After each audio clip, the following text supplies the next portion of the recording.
Hey everyone! So we spent countless hours enjoying the virtual skies, flying from A to B in a range of aircraft and exploring the landscape below us. For enthusiasts, it's all about creating the most realistic feeling possible, whereas for others, it can just be about having fun or just building up some knowledge. But regardless of your use, it is that simulation of flight that brings us all together. But without the dedication, passion and sheer determination of our development community, we just simply wouldn't have the virtual world we have today. So to celebrate, we're going to spend some time visiting a variety of different developers, speaking to them about their challenges and how they deliver on community feedback and more. All of this is in search of trying to find out what inspires them, how they continue to stay motivated, and just how hard is it for them to put the products that we all know and love into the simulators we all use today. Introducing Developer Month. Our time in San Francisco has come to an end as we travel south down to Dallas in Texas. Home to some of the best steak I've ever had, Dallas is a fantastic city with plenty of character and sights to see. This is Developer Month after all, so I took the chance to meet up with one of the most experienced members of the development community. Bill Womack has an incredible history. Initially with Orbx, Bill then ventured into the world of creating his own brand, iblueyonder. Since then, Bill has returned to Orbx and even developed Flightbeam products on the side, obviously being Portland.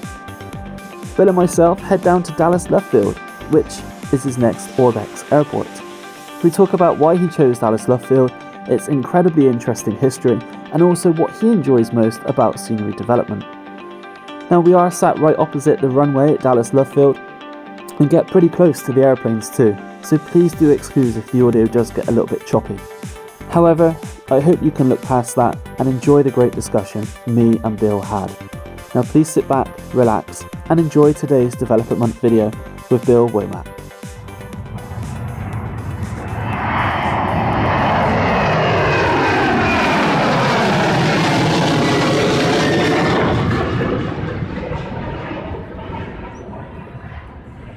Yeah, you're right. It doesn't matter how many times it goes over, it never gets old. Doesn't matter. Does it? I love it.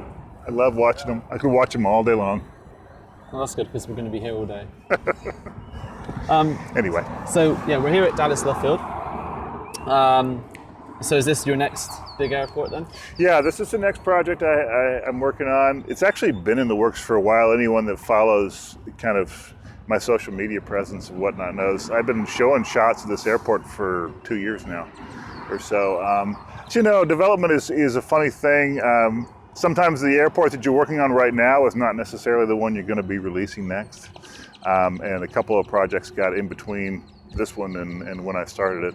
So we just I did Portland International for Flightbeam, and I'm working on a couple of Orbx projects. And this one is going to be an Orbx project as well, Love Field. But it's going to be a little bigger than my average project, even more so than Portland, because I'm doing the airport itself, which is a pretty good sized project by itself, but then also all of downtown Dallas as well. This is like one of those airports that's tucked in really tight to the city. And so it makes a much more interesting approach than, say, DFW would, which is way out in the middle of the field, basically. This one you have to fly. Like today, they're flying, their approach to the runway comes in right over downtown Dallas. And I think that, just that alone makes it kind of mandatory that we build all of downtown Dallas and include that as part of the project as well. So when you say downtown, the whole thing? All the buildings, all the hotels? That's the idea. I've been working with Alan Kreisman, who does, they call it City Scene, I think, the technology that he's worked on, where they can take digital data, OSM data, and from various sources, and actually auto-generate a lot of the buildings to the correct height and with the correct textures and whatnot. So I'm hoping that that technology, in conjunction with doing a lot of custom modeling of skyscrapers and the more notable buildings downtown, will make a pretty complete downtown area.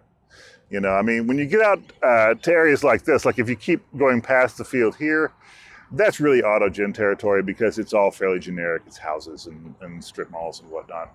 But everything from here on in, like there's a hospital district with Parkland Hospital and several others, and the whole downtown skyline. That's all, I mean, unmistakable. The buildings are quite unique. So So what's one of the biggest challenges for you then is to make such a wide berth area? I mean, you've got the airport in itself, which I imagine is quite tough, but then to include so much kind of scope around the airport, what for you is one of the challenging parts? Just, it's manpower. It's just being able to actually model and texture all those buildings, all the custom models that are required for it. I was lucky. I found some plugins for my 3D modeling program that let me also download the OSM data, and so it'll create sort of the generic shape of a building. They're not terribly accurate, but we can at least use it as a starting point, and then take that footprint and loft a real building on top of it. So I have a little bit of technological help in getting started with it, but there's just a lot of work by hand in it. Fortunately, I have a lot of people working with me now, several apprentices and people who are keen to learn the whole 3D modeling thing. And I figure if you're that keen to learn, I will be happy to show you. And in return, they're doing a lot of the grunt work for me and sort of laying it all out, getting the groundwork laid. And then I come along after that and put the build touches on it, add the details and sort of, clean up the textures and whatnot. So actually I want to touch on that. So the whole point of Developer Month really for me, and I guess for the development community, is how do we get more and more people interested in development and assisting with developers and kind of enhancing the sim even further. So what type of person do you kind of look for in your apprentices to help you with projects like that? Well, I mean, obviously the first thing they have to have is a real strong desire to learn scenery development in the first place, just a big interest in it. The other thing that I've been kind of adamant about is that they not be too advanced. They have to do basic Blender courses. Blender's a 3D modeling program that I use. And I have them go through that first so they don't have to teach them the absolute basic building blocks of it. Yeah. But I like to get them fairly early on because I have a way that I work. I have methodology and I have a whole tool set that I work with. And the closer everybody that works with me is to being sort of in lockstep with that methodology, the easier it is to get stuff done. I also insist on Blender for these people, for the 3D modeling, because not only is it open source and free to use, but it's got all the tools you could possibly need for developing for the sims. It's got export modules for X-Plane and one for FSX P3D. So it's sort of an end-to-end solution, and it's free, and it's really well documented. So I figure it makes the most sense to use that. And I've had a couple of people approach me and say, well, I really like 3ds Max, or I really like Maya. Can I just use that? And I'm like, if you're really that stuck on it, then maybe you're not the right person to be an apprentice, because we need to all be able to exchange files and all speak the same language about how to do things. So I've been pretty adamant about that. So I'm quite curious then, if you've built up such a fondness for Blender, how did yourself go through that process of figuring out Blender was the right tool and software for you to use? Well, it was, it really comes down to economics more than anything with me. I started off, like a lot of people, using Gmax back in my FS 2004 days, I think, somewhere in there. And I used that for a while. And, it wasn't bad. It was free and it was reasonably powerful. And that was what all the documentation was for back in the day. And then I stepped up. After that, it was sort of a logical move to step up to 3ds Max. And I think I had 3ds Max, I want to say version 8 that I got. And, it's not cheap. This is expensive software to use. It's got a pro price to go along with the pro tool set. And I used that for a while. And I forget when it was, maybe 2011 or 12. It was obvious that it was time to upgrade. I had to upgrade my license to 3ds Max. And it was so expensive. And I thought, before I do that, before I commit to spending a ton more money on it, let me at least look around and see what else is available. And I had tried Blender years ago and just thought it was too wonky and weird and didn't want to use it. And when I went back to it this time, it was actually Blender, I think it was about the 2.69 or 2.7 version that had come out. And it turned out to be pretty straightforward and much more polished and professional than what I'd seen before. And the more I dug into it and played with it, the more I liked it. And when I found the export modules for FSX and P3D, that was the clicker for me. I'm like, if you can export an NBL straight out of this program, and it's free, and it's super well supported, and is being constantly updated, why would I spend thousands on another 3ds Max license? And I have not looked back once since I made the choice. Very cool. Yeah. So I guess really the next big question I have for you is at what point did Alpha take over then?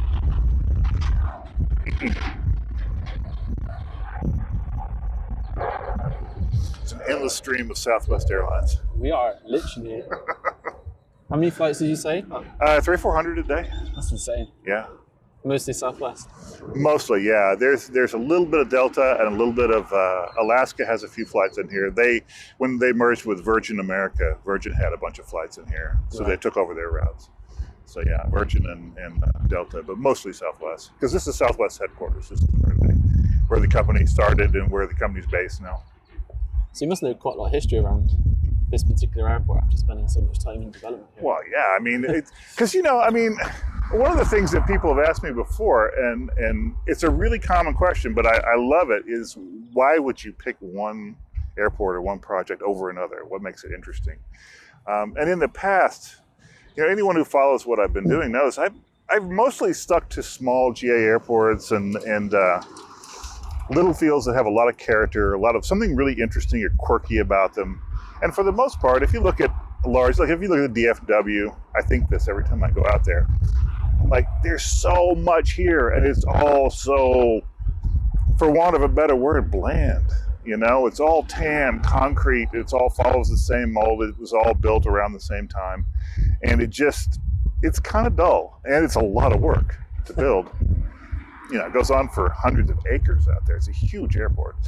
And when I discovered a field like this, it's got the best of both worlds, right? So I love small GA airports with a lot of character and quirk, and yet I have discovered that not only is it better in business sense to build larger airports, but now that I've got my techniques down and now that I can build something the size of a Portland International or now a Love Field, it's very satisfying to build a larger airport, to think, all these pixels, and I did that, and it's a lot of work, but it's less work than I would have thought. It's actually, I think the time that I put into Portland might actually equal the time I put into some of my more complex GA airports. Wow. But the sales are off the charts. I mean, there's no comparison between the two. So it just makes sense to build larger fields. At this airport, this is fascinating. If an airport had a personality, this would be the scrappy little airport. This would be the Chihuahua trying to take down the Rottweiler. One that will fight anybody because it's just quirky and it's hung on for years. When other airports like this, other close-in urban airports have either closed down, converted to all GA, been paved over and turned into housing estates. I mean, this is just the kind of thing that happens with these. Because this airport, like I said, it was built in the 1920s as a commercial airport, and really didn't pick up much steam until the 50s after World War II. And it was the main hub of air travel in and out of Dallas, which was a really fast-growing city in the right after the war. And there was a competition because in this area, Dallas and Fort Worth, they're kind of like Minneapolis and St. Paul, or they're twin cities that are really close to one another, both important hubs, both sort of competing for resources in the area. And in the 50s, they had their own airport in Fort Worth, Greater Southwest Airport, and Dallas had Love Field. And there was a lot of competition between the two.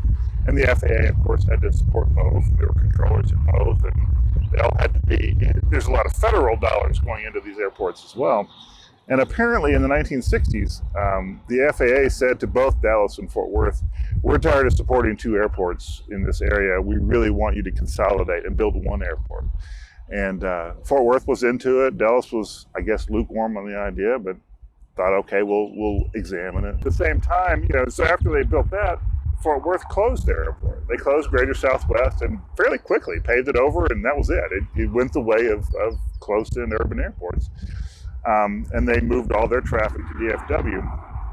Well, right in between when the agreement was made to build DFW, which was 1964, And when it actually finished being built and started into use, which was 74, in that 10-year period. In fact, I think it was 1971, Herb Kelleher started an airline called Southwest Airlines here. And the whole point of them was to be a quick, point A to point B, no fuss, no hassle, low cost kind of airline.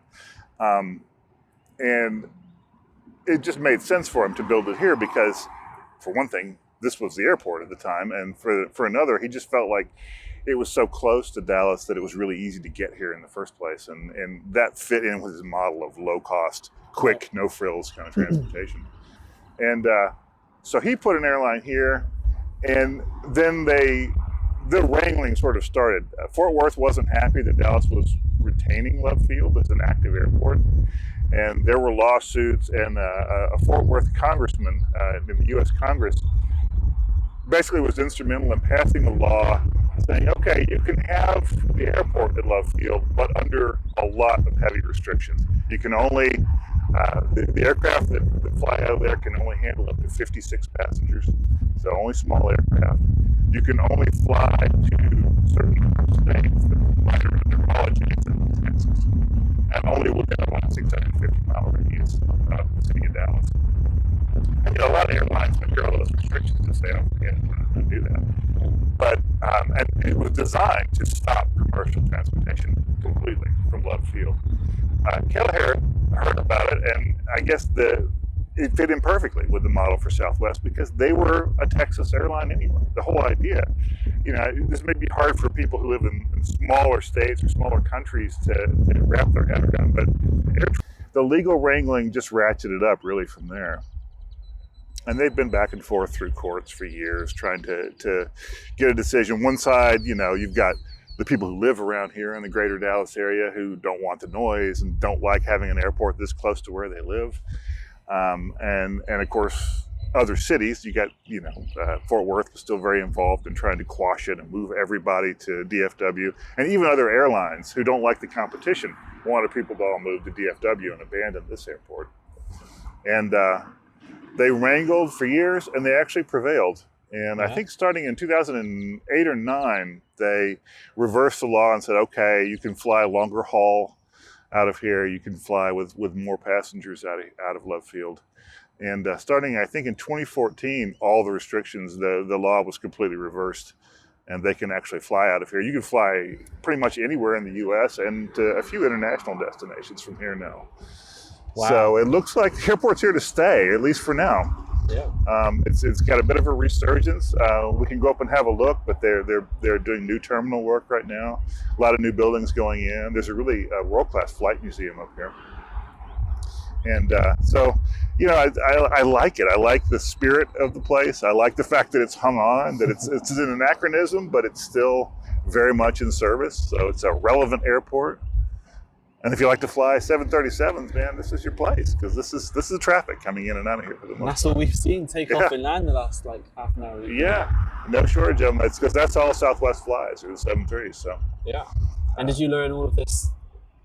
Did you know all this before? Or was this kind of as you've learned and developed this airport, you kind of picked up all these tidbits here and there? Well, I knew some of it. Like I knew some of the history of the airport. I knew Southwest had their hub here. They had their base here.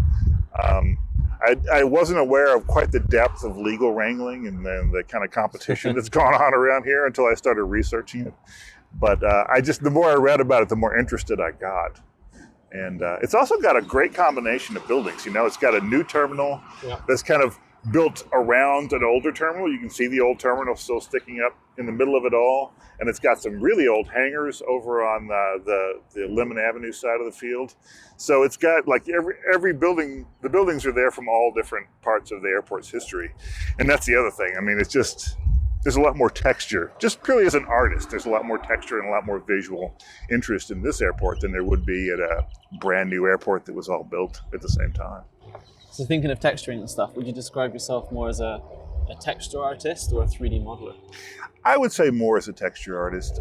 My background is all very visual. It's graphic design and photography, and I really came to it from a visual standpoint when I first did. So I enjoy modeling, and I think I'm pretty good at it. But it's definitely most of my time is spent doing texturing.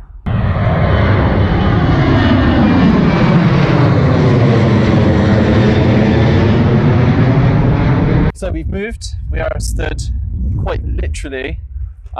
There's a fence between us and the airport. There's a taxiway right there. Literally right there. And just over there, we've got some sort of 757. There's like a private jet. Can't tell, but it's pretty cool. U.S. Navy jet over there. I'm not sure what that is, but there's no Navy base here. No telling. And then all of this noise and commotion behind us from landing jets as well. Yeah.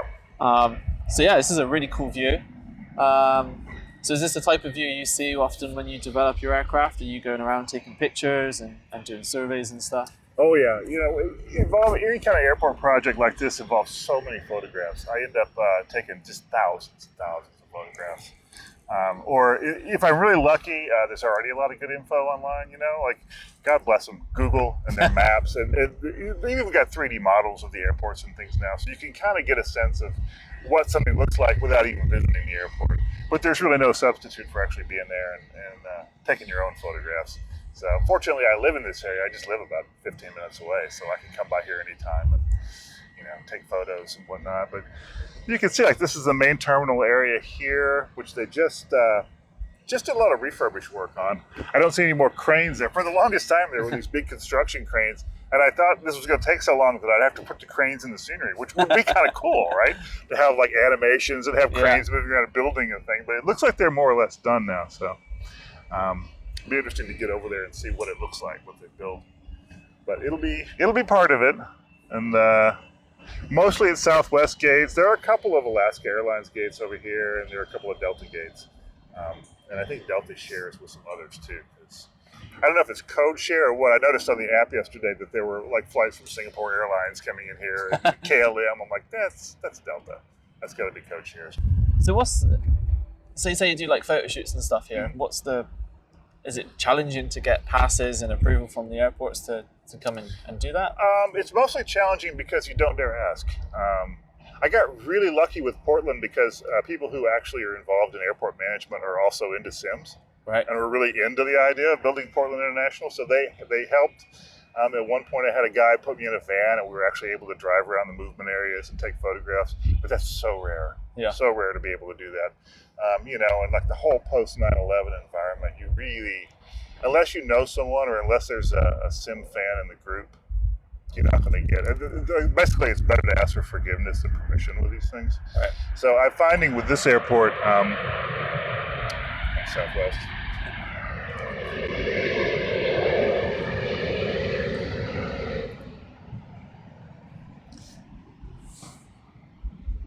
Welcome to Dallas. My plan is to just use whatever I can capture from these. Yeah, we're in a public area right now. It doesn't require any pass or anything to be here. And yet, I got a really good view of exactly what the terminal looks like there. And the same thing on the other side. You can just drive right up. So with any kind of luck, be able to do the whole project without running afoul of airport authorities at all.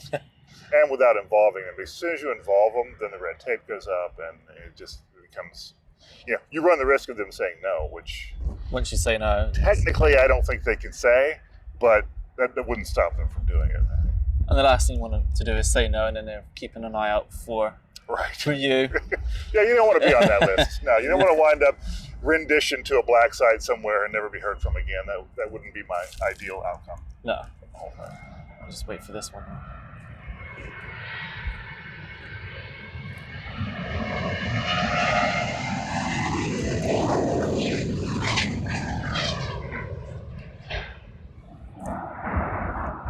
So when you're here taking pictures and stuff and looking, what's going through your mind as a developer? What are your considerations when thinking, how do I take this massive building and all this concrete and inject that into the simulator?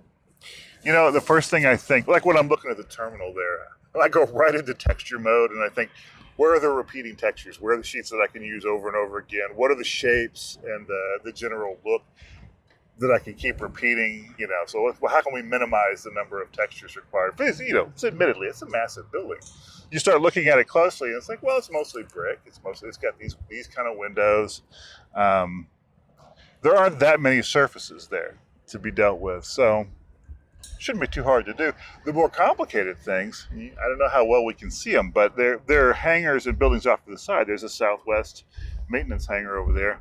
That might be a little more complicated. There are a lot of buildings on the side of the field that's more GA focused, that are like biz jets and whatnot, that are really not going to lend themselves to that kind of development at all. They'll have to have custom textures.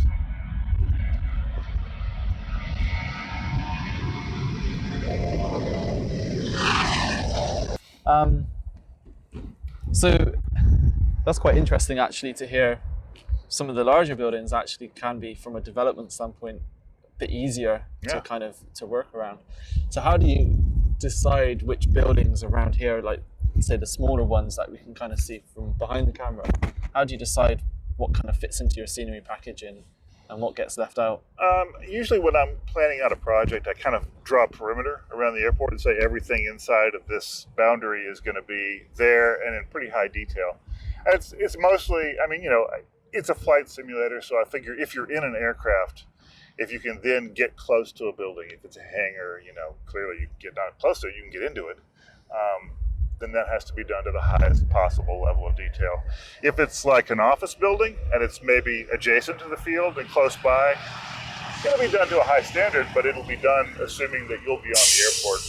You'll be in a movement area and you'll see it from a distance. So we don't spend quite as much time with that. And then if it's farther away, if it's a building that's off airport entirely but interesting looking, or if it's a building that's away from the airport far enough that you can still see it, but you really can't get close to it, then we kind of bump that down to level 2 or 3, we call it, where it's got textures, but we don't put a lot of geometry into it.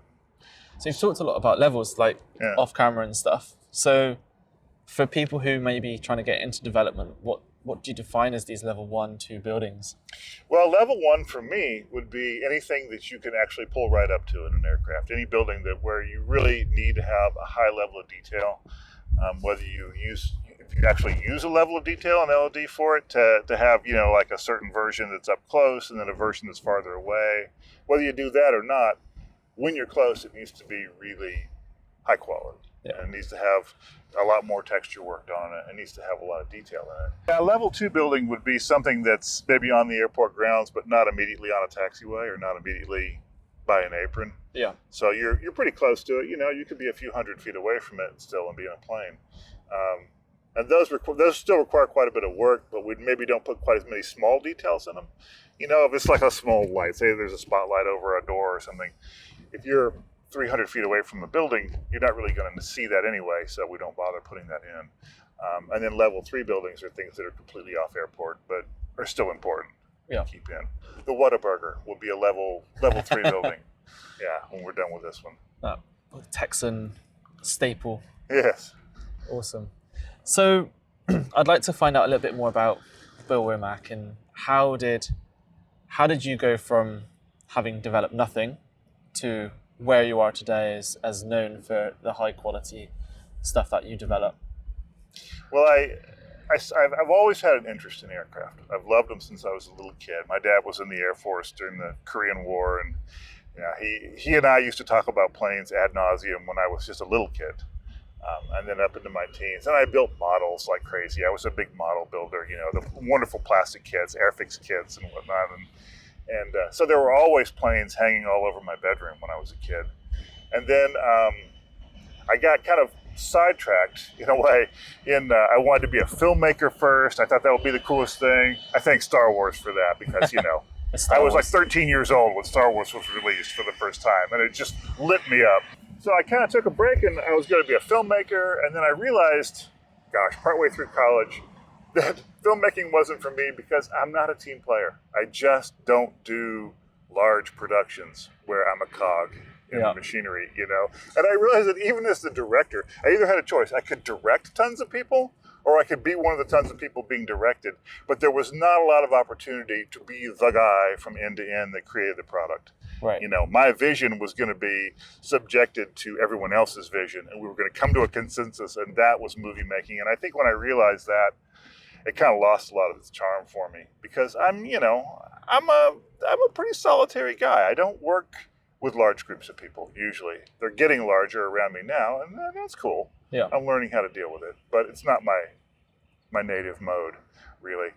And so I got into photography, and then photography led me into digital photography. When about the time that became a real thing, I was living in San Francisco at the time, and I remember I was working at a photo lab, like developing, would do custom color prints and things like that. And I kind of dug it, but there was a place right behind my office that was kind of getting into, it was like a museum, and they had a lot of community outreach education, and they had a class on how to use Adobe Photoshop. And I remember thinking at the time, I'm like swimming in chemicals every day. I like have to change the chemicals on my big machine, and I always just kind of felt sticky and had that chemical feel. And I thought, how wonderful would it be to do photography but not have to screw around with the chemicals? Just have it be clean and digital. And I just really liked that idea. So I learned Photoshop. So I got into Photoshop, and it's just like one of those snowball effects. Long about the time I got really good at Photoshop, sort of the new media thing. It wasn't the web quite yet, because the web really wasn't a thing, but CD-ROMs were a thing. People were doing productions on CD-ROM. So I got into to doing these productions for CD-ROM. Like I did a travel CD about travel in Italy. Gave me an excuse to go to Italy for 4 months and just kick around and do all the photography that I loved. Yeah. But it was edging ever so much closer to filmmaking because it had some video in there that I'd taken, and there was a narrative, and you could tell a story, and I like to write as well, so I had some essays and things, and then we just kind of piped them all into this travel CD with the idea of making it into this commercial CD-ROM about travel. And the first person that I showed it to, the first publisher, when I was back in San Francisco, he said, that's good, but it will make a good website. And it was like 1994. I'm like, what's a website? Right. No one knew. And back then in Silicon Valley, that was like the only people that knew anything about what was happening on the web at the time. And so I started doing a little research and doing a little learning, and I learned about digital design and web design, and just got really deeply into that. And for years had an agency in the Bay Area that was doing web design mostly, back when when you could still pick up clients so quick and easy. I mean, they were just everywhere. And I think it was right about the time that I was doing that, I saw someone I knew was into 3D modeling, and I downloaded some 3D software and I started playing around with it. And I really got into it. I mean, because it answered all those needs, right? I could build worlds, which I've always kind of enjoyed. I could build places. It kind of brought back some of those modeling skills from when I was a kid, when my dad and I used to build model kits, because he was amazing at like weathering things and making them look realistic. He was just obsessive about it and did the most amazing work. And he would teach me like how to use a piece of cardboard stock and an airbrush to make rust streaks on the side of old train cars and things like that. And it just, because he didn't just do it, because he would think about why it happened, bolts would rust if they were in this position, this is where the rust would drip, because he was like really almost scientific about it, even though he was an artist. Wow. And all of that stuff just comes funneling together. And I was building 3D models and thinking, this is it. This is what I want to do. Because I can build worlds, and I can use my photography skills to do the textures and bring all that modeling in. And it was a culmination of everything that I like to do. And then I found out about flight simulators. It's been a few years after that I found out about them. I was with my son one day. He was really into computer games at the time, and I really wasn't much of a gamer. And I remember being in an electronics store, and he was looking for a new game, and I was just poking around the aisles, and I picked up a copy of, I think it was Microsoft Combat Flight Simulator. Wow. The version 1, which would just look laughably crude now, but I thought was pretty cool at the time.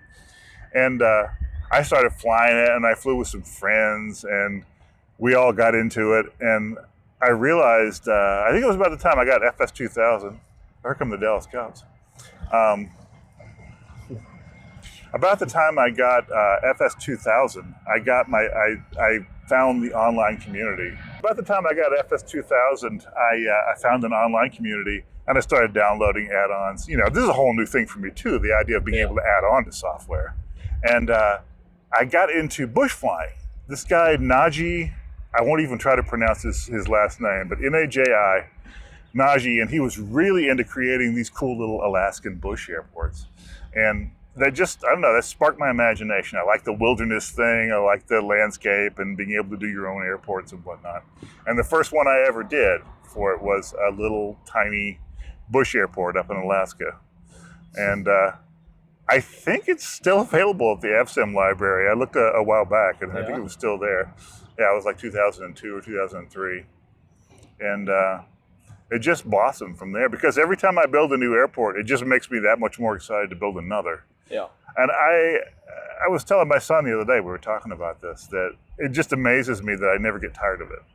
That it doesn't ever get old. That every time I finish one, my first thought is, oh, you know what I could do? I could do this better if I did, you know. So yeah, I love doing it, and it never gets old. And all I want to do is just keep getting better at it. Yeah. So really, my competition is the last project that I did. I really see that as the thing to beat, you know. And so I'm always trying to make something better than the last one I put out. That's a real common theme, actually, from all the other developers I've spoken to. They see what's out in the market and they see what other techniques developers are doing, but actually their biggest critique is themselves. They kind of look at what they've done in the past and find ways to then improve it. And I'm guessing that's also true for yourself. Oh yeah, absolutely, yeah. Well, you know, and I learned so much from other developers. I mean, we're all doing this constantly. You're always looking over your shoulder what the other guy's doing, like, oh, hey, that's cool. I want to do that technique. I want to try that in my scenery too. You know, we all expect that if you come up, you're one of those rare people who comes up with something new that's never been done, and you put it out there, that the next time anybody else releases it will probably have something similar in it, because that's the nature of things. Is you're always pushing and trying to find some kind of new way to do things. Which then ultimately benefits the simmer as well, because yeah, it means that you guys are pushing yourselves and we get cooler and better running products and stuff. Absolutely. I hope so. Yeah, that's the goal, is to try to make them better and better. And the thing is, you become almost a victim of your own success. The more cool features you put in the scenery, the more people absolutely demand to have at least that level of coolness in the next thing you do. So it's not just me trying to get better every time. The customers pretty much demand that you get better with every release. What is a typical day for me? Starts off pretty early. I'm really more of a morning person than an evening person. So I'll get up about 5:30 in the morning, get my wife off to work, grab a cup of coffee, and pretty much set to work, because I find that morning is a really creative time for me, and a time when I can get a lot done. So I tend to get in there by 6 or 7 and start. Yeah, by about 7 I'll be building on something. Be building a model, or, you know, planning out my day. I do a lot of that. Like, first thing I do is kind of lay out what I want to get done during the day. But I find it's a whole lot more productive when I start flagging later on in the afternoon. If I have a list, to be like, okay, I got to do this next. So I'll work my way down through my list. And it's modeling, it's texturing, it's planning, it's talking with my apprentices and getting them working on their projects. And it'll go on till 5 or 6. And then, you know, real life comes back in, my wife gets home, we maybe have dinner and start to gear down. I am absolutely no good in the evenings. I know there are people who can work till 2, 3 in the morning on a project. I am toast. I am just, by 9 o'clock, I am blown completely. I could probably watch television in a zombie-like days, and that'd be about the best I could accomplish. So just to go back to your list, because this is something I've asked other developers, do you have like a day by day? Do you have like a week? Like, how do you plan kind of that project, and that over, whether it's a couple of days or whether it's over a few months? What's your you know, when it comes to planning something, especially because the projects I've been working on, it's just been getting exponentially larger in the last couple of releases. I find, I have to break it down into subtasks and do a lot of sort of like, if I don't group it and make a bunch of tiny little groups of things I need to do, I get overwhelmed by the amount of work that has to be done. Because when I first sit down to work on a project, if I make the mistake of, and I do this all the time, I'll look at the Google Earth view, I'll look at the map, and I'll say, okay, this is roughly the outline of the airport, this is where I'm going to be focusing. And then I go right into Street View, and I start looking at what's around there. And the sheer number of models and the sheer amount of textures starts to multiply in my head, and I realize, oh God, what have I bitten off here? How am I gonna ever get all this done? And I have to just say stop and just clear it all out and be like, no, I'm gonna build the orthophoto. I'm gonna do the basic airport layout. This week I'm gonna work on just this building. Yeah. I'm not going to do anything else. And I find that by being pretty methodical about it and breaking it down and saying, you know, this month is terminal month. We're not going to work on anything else but the main terminal. And then I just sit down every single day and just hack at it until it's done. That I can get it done that way. But if I were to, you know, if I start working on the terminal and I start looking over sideways at the hangars, yeah, if I start thinking about all the other things I have to do, it freaks me out, and I have to put it out of my head. Basically, I have to pretend like what I'm working on is all that I have to do in order to get it done.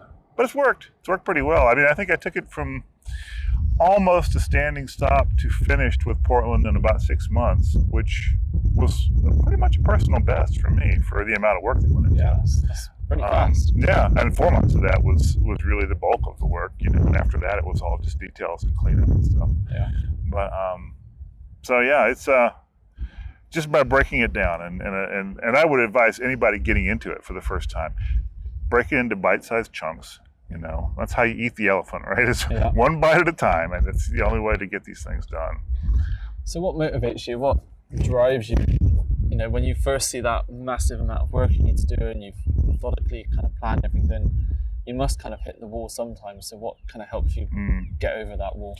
Well, that's the one time that I kind of break out of my real strict methodology for how I develop is I've gotten to where I can feel when I'm starting to not lose interest, but when I'm starting to flag, when I'm starting to fade with a project, when it's starting to be drudgery, when I sit down at the desk and I think, oh God, you know, not these same vertices again that I have to keep building out, that I will stop and I'll find some part of what I'm working on and try to get it pretty close to finished or to the next level graphically, and export it and put it in the sim and spend a few minutes just kind of slewing around it and having a good look at it, getting just a tiny glimpse of what it's going to look like when it's done. Yep. And that will reinvigorate me every time and get me back into it. So, you know, if I haven't really started texturing yet, but there's just one thing I'm working on that I'm getting bored with, I'll texture it. Go ahead and texture it and finish it and make it look pretty and put it in the sim and look at it, and that reminds me of why I'm doing the whole thing in the first place. And lets me, you know, I get a lot more excited after I've seen that. Because for me, the last 10 minutes of every project is just pure joy. Just seeing things together in the sim and working right is so exciting. I love having developed. The act of developing is harder. Yeah.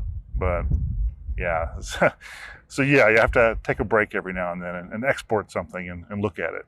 And do you, I guess when you see like the reviews and the comments from the community about the projects you're working on, does that help for your like motivation and stuff as well? He says, speaking to someone who runs a site that does reviews, the comments are wonderful. The comments I love.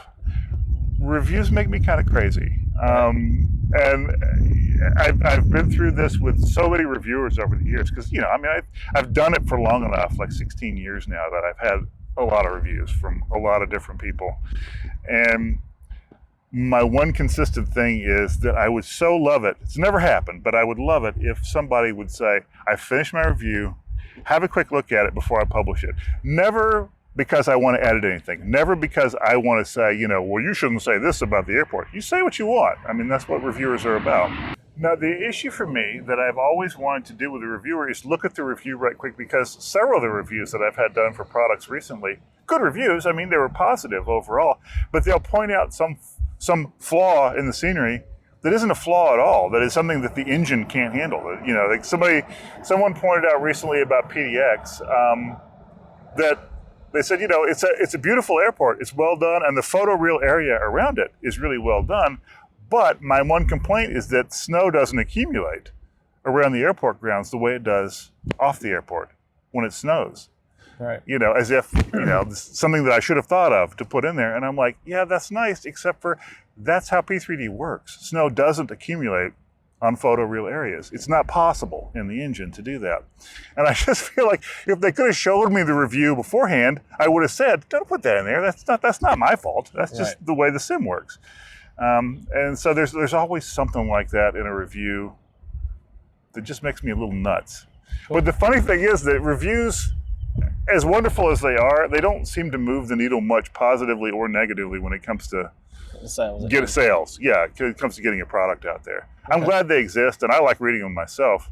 but they're secondary to me, to user comments and absolutely that sort of thing. Yeah.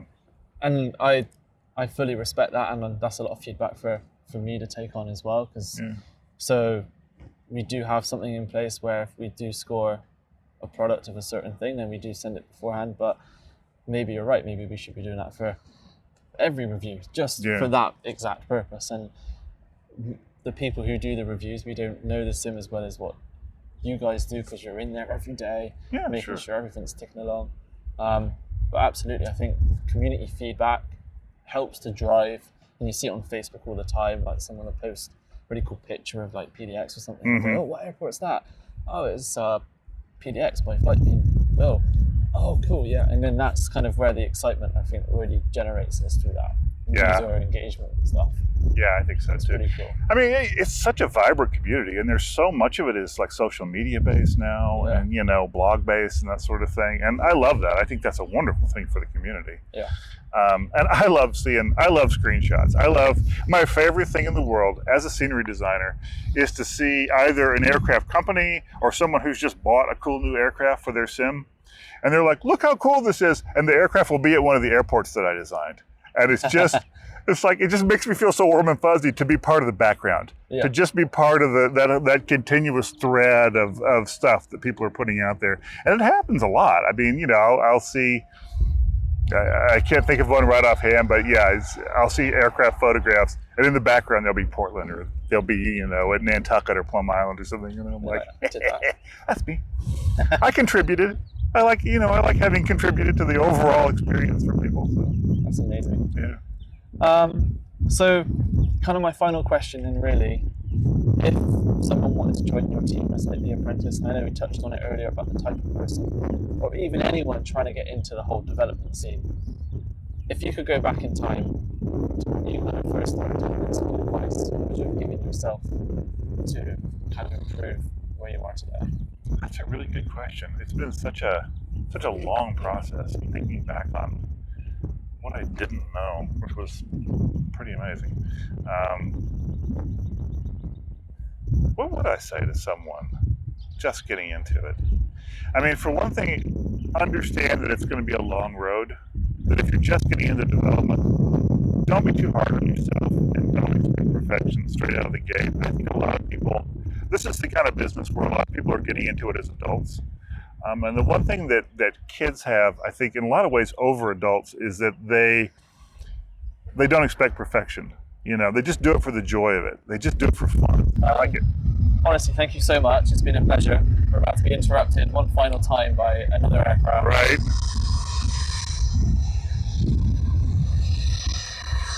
I see, where's this from? Where's XA? China?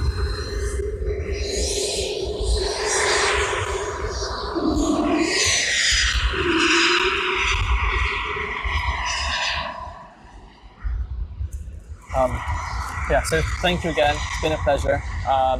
As always, we're super excited about whatever products you are working on, producing incredible stuff, and wish you all the best. Hey, thank you very much. Thank you very much. Really a pleasure talking to you.